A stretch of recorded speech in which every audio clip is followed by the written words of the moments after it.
So let's talk about what's next. Arizona is headed in the right direction. We have a downward trajectory of influenza and COVID-like illnesses in our state. We have a downward trajectory of positive tests. We're treating all patients without crisis care, and we are rapidly expanding testing availability with solid data around it, including antibody testing and contact tracing. So this is a green light to continue going forward on the way out of this pandemic. Now, this is not a green light to speed. This is a green light to proceed, and we're going to proceed with caution. The objective is that we return stronger as a state. That's what we want to focus on, and it was hard fought to get the wins that we've had to attain to come here. It was a great sacrifice. I want to thank everyone for their cooperation, their commitment and dedication, along with their patience. So our plan is to do it the Arizona way. We're learning from others, but we are focused 100% on our state. Our decisions have been gradual and phased in, and that will continue. I know there are some people that want to go from phase 1 to phase 3 immediately. We're not going to skip a phase. We are in phase 1 today. We're going to balance public health and prioritize public health, and we'll return stronger. We're going to increase testing to return in May while maintaining strong physical distancing. This idea of physical distancing is not going away. It's what has allowed us to get many of the victories that we've been able to claim in making different and better decisions to bring back our economy, and it's going to continue to be a focus. And we're going to phase in our return based on the recommendations of the CDC and health experts throughout May and June. That has been the guiding light to get us here, and it will continue to be.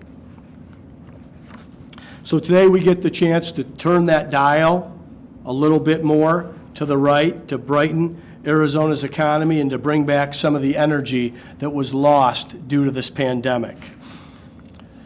Services that are currently resuming in Arizona: elective surgeries came back May 1st. Retail shopping can open in full last Friday, May 8th.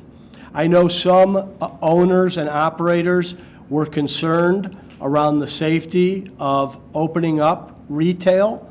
Again, I want to point you to the White House gating criteria and where we are in phase 1. Which would say that we are safe to open retail, of course maintaining physical distancing and CDC guidelines. On May 8th, barbers and salons were able to reopen, and we know that our restaurants have gotten so good at takeout and delivery. Dine-in services were able to resume last night.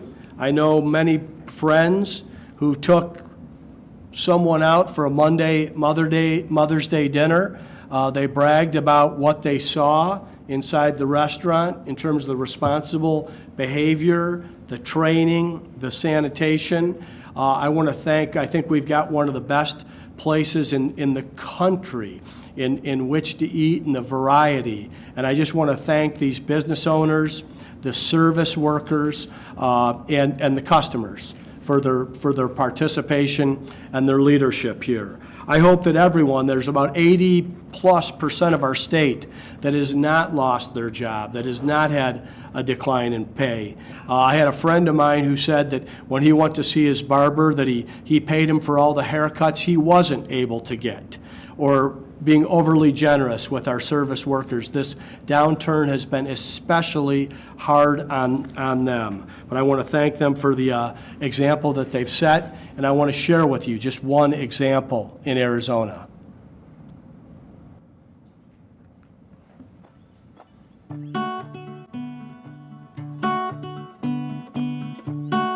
It's just such a short pay out and get out the door, and you're not getting that like human to human connection that you do when you go out to eat and get to interact with people a little bit more.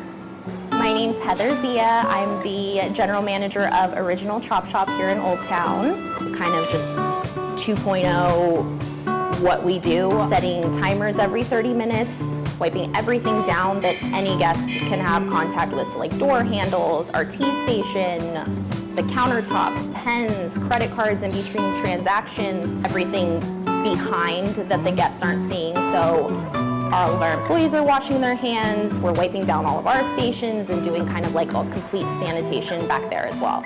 Today, I'm able to give a date certain of Monday, May 11th. Dine-in services can reopen. Oh my gosh, we're so excited to finally have people in the building. Being able to make that connection in-house is one of the more important parts that I think makes a business successful. So we're just excited to have people in the building so that they keep coming back for us. It's safe and we're doing all that we can to protect them, and it's okay to like go out and enjoy a meal and get out of the house, because I think we're all stir crazy. Here at Chop Shop we are feel-good, healthy food, and we have all of these safety guidelines in place, and with everything that the CDC recommends and the governor as far as like safety and sanitation, we definitely want to be open and just completely open our dining rooms and be able to interact with people again, but we want to protect you at the same time. We crave that human interaction, and it's already weird wearing masks and not being able to see each other's facial expressions, so like know that we're smiling under our masks when you do come in. It's just going to be a different experience, but I think that it's a good one.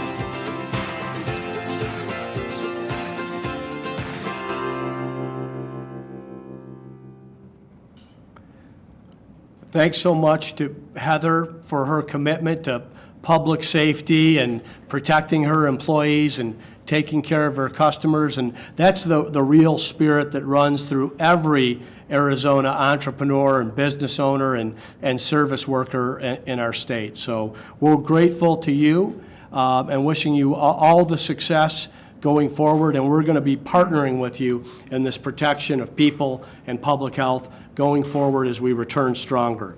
So let's talk about what's new today.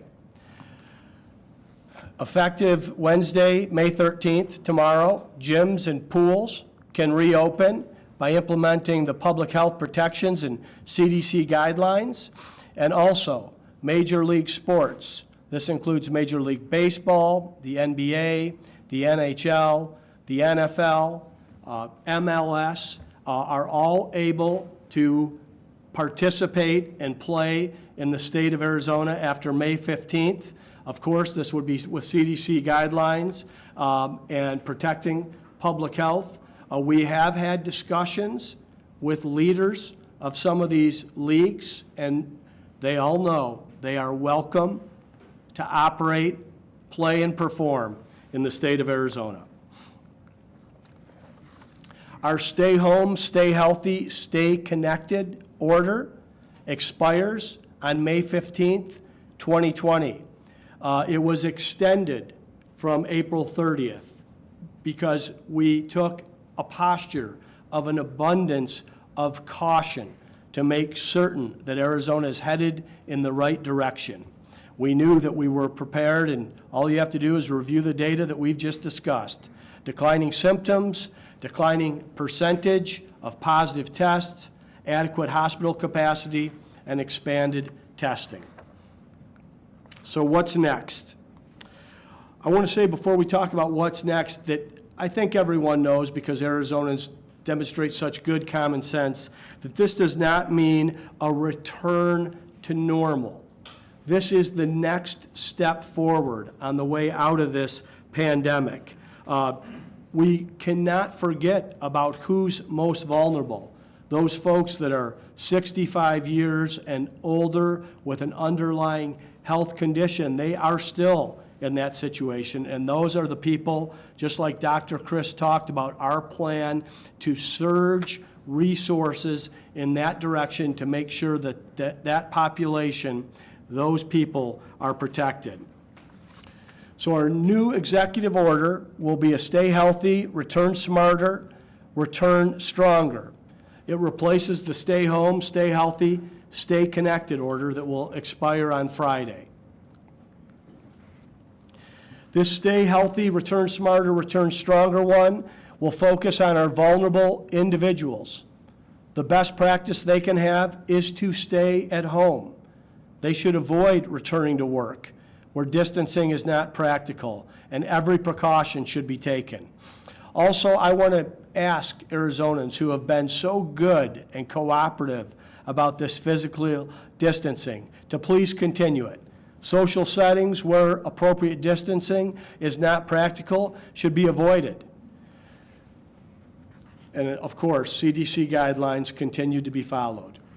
For businesses, there are policies on our website that you can put forward in accordance with federal, state, and local regulations.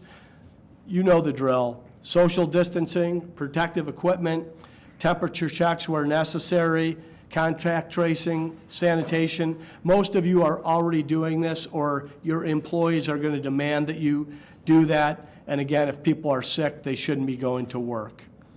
For employers, if people are teleworking today, in phase 1 of the White House guidance, they would encourage you to continue to telework wherever possible. You can also return to work in phases. I conducted a conference call with business leaders around the state last week, and one of the business leaders called in and thought that this was a mandate to return. It is not a mandate. It is showing you where we are in terms of the White House gating, and that it is safe to do that, and you are more than welcome to return in phases. As a matter of fact, in phase 1, which is where Arizona is, you are encouraged to return in phases. Minimize non-essential travel and make special accommodation who personnel are members of a vulnerable population. The recap is, let's focus on vulnerable individuals. Follow the CDC guidance, which is what Arizona has done from the beginning. If you can telework, do telework. Physical distancing won't go away. Avoid large gatherings. To date, schools remain closed, and in-person visitations to nursing homes are still prohibited. I know that there is a need to have interaction with folks, and this is really with the surge in testing and the more information that we have around this. There will be more announcements on this in the future. Everybody knows their part on washing hands, not touching your face, covering your cough, and of course, as we've mentioned before, if you're sick, please stay home, and please guide your employees, if they're sick, to stay home. So we're going to return stronger as a state. We know about the displacement that's happened in our economy, the amount of Arizonans that were displaced from their job or had their pay reduced. We've had over 500,000 people apply for unemployment. Unemployment benefits paid in the last 5 weeks are over $619 million. There have been a crush of applications overwhelming the system, but dollars are moving out to individuals that need it.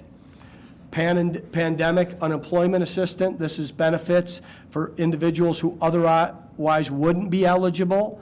Yesterday, roughly $350 million was distributed by week's end, up to 39 weeks of benefits to qualifying individuals, and payments will be retroactive to individuals that did not receive a payment or eligibility back to the week of February 2nd, 2020.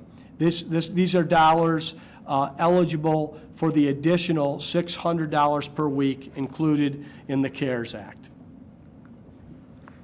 I also want you to know that we have many employers who are hiring today. You can see the good companies on here: McKesson, Vanguard, U of A, Crayola, Daisy Bread, Valleywise, U-Haul, Pitney Bowes, Hickman Family Farms, Intel, Target, Amazon, Penske, Salvation Army, and more. Some great Arizona companies here. If you want more information, go to arizonatogether.org for additional details. With that, we're going to go to Major General Mick McGuire to get an update on PPE and the Navajo Nation, and then we'll open it up for questions. General McGuire? Thanks, Governor. We continue to work with FEMA and our federal partners on the logistics and supply to get PPE into the state. We went active yesterday with the Battelle N95 decontamination system that will be operating for 109 statewide partners in Arizona. And additionally, on the Navajo Nation, we continue to work with an outpouring of resources from federal, state, local, and volunteer groups as we synchronize their efforts as they continue to work in their fight against COVID-19. Thank you, General McGuire. And with that, we'll open it up for questions.